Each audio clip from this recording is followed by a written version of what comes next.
বিকালে চটজলদি কীভাবে নাস্তা বানানো যায় ভাবছেন? তাহলে এই আলুর পরোটার রেসিপিটা আপনার জন্য। একদম কম সময়ের মধ্যে ও খুবই তাড়াতাড়ি হয়ে যাবে, তার জন্য পুরো ভিডিওটা দেখার অনুরোধ রইল। আসসালামু আলাইকুম, সকলেই কেমন আছেন? আলহামদুলিল্লাহ সকলেই ভালো আছেন, সুস্থ আছেন। আজ আপনাদের সঙ্গে শেয়ার করব আলুর পরোটা। তার জন্য প্রথমে কি করতে হবে, ময়দাটাকে ভালো করে ছেনে নিতে হবে। তার জন্য দিয়ে দিয়েছি ময়দার মধ্যে পরিমাণ মতো লবণ আর সাদা তেল দিয়ে এটাকে ভালো করে মাখিয়ে নিয়েছি। যতক্ষণ এই হাতের মুঠোয় একদম দলা পেকে যাচ্ছে তখনই ভাববেন ময়দাটা ভালোভাবে মাখা হয়ে গিয়েছে। এরপর এতে পরিমাণ মতো উষ্ণ গরম পানি দিয়ে ময়দাটাকে ভালো করে ছেনে একটু রেস্টে রেখে দিয়েছি।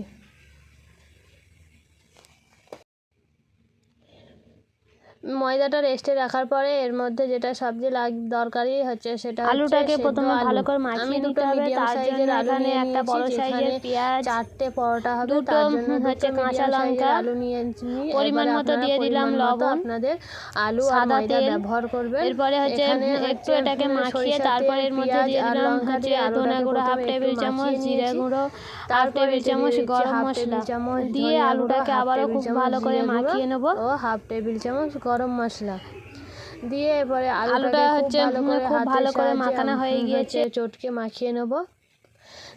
দেখতে পাচ্ছেন আমি যেই পরিমাণ ময়দাটা ছেনেছিলাম সেটা থেকে 4টে পরোটা হবে।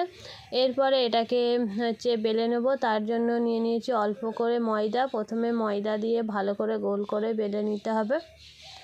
খুব পাতলা করলে হবে না, একটু মোটা মোটা রাখতে হবে, তাতে স্বাদটা একটু বেশি ভালো লাগবে। প্রথমে আমি এটাকে গোল করে খুব ভালো করে বেলে নেব। বেলাটা পুরোপুরি হয়ে গেছে। এরপরে এর মধ্যে যে আলুর পুরটা করেছিলাম সেই আলুটা এর মধ্যে দিয়ে দিলাম পরিমাণ অনুযায়ী। খুব বেশি দিলেও হবে না, ভালো লাগবে না, তাই পরিমাণ অনুযায়ী দিয়ে ঠিক এইভাবে হাতের সাহায্যে একটু পাকিয়ে পাকিয়ে নিয়ে গোল করে মুড়ে নেব।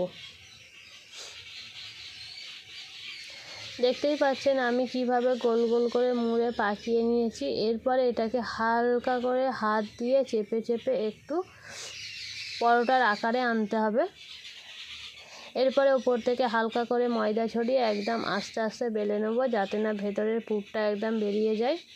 তাই হাতের সাহায্যে ঠিক এইভাবে হালকা করে প্রথমে ভালো করে চেপে চেপে দিতে হবে, যাতে একটু বেলার মতো হয়ে থাকে। তাই এরপরে এটাকে হালকা করে ময়দা দিয়ে ভালো করে পুরোপুরি বেলে নেব। খুব পাতলাও হবে না, খুব মোটাও হবে না, একটা মিডিয়াম সাইজের হবে এটা।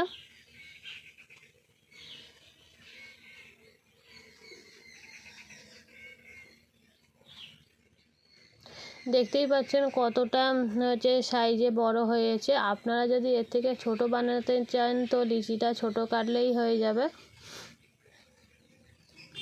এটা পুরোপুরি বেলা কমপ্লিট। দেখতেই পাচ্ছেন খুব মোটাও নয়, খুব পাতলাও নয়। এরপরে এটাকে প্রথমে তেল না দিয়েই এটাকে একটু ভাজতে হবে। এপিঠ ওপিঠ প্রথমে একটু গরম করে নিতে হবে, তারপরে এর মধ্যে তেল দিয়ে খুব ভালো করে এটাকে সেঁকে নিতে হবে। এক পিঠ হয়ে যেতে অপর পিঠ উল্টে দিচ্ছি। দেখতেই পাচ্ছেন কেমন একটা গায়ে একটু শুকনো শুকনো মতো হয়ে গেছে। এরপরে এটাকে তেল দিয়ে ভালো করে ইপিঠ উপিঠ দু পিঠই ভাজা করে নেব।